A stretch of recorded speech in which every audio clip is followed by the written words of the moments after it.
నమస్కారం ETV news కు స్వాగతం ముందుగా ప్రధాన అంశాలు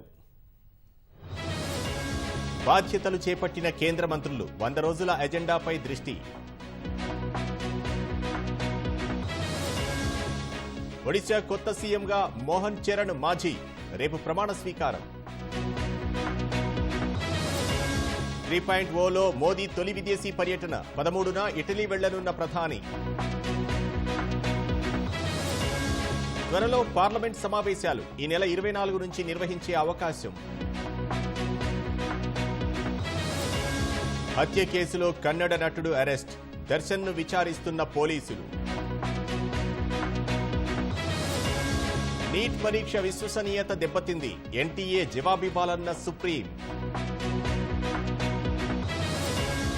విమానం అదృశ్యం కథ విషాదాంతం మలావి ఉపాధ్యక్షుడు సహా 10 మంది మృతి T20 ప్రపంచ కప్లో ఆసక్తికర పోరు రేపు టీమిండియాతో అమెరికా ఢీ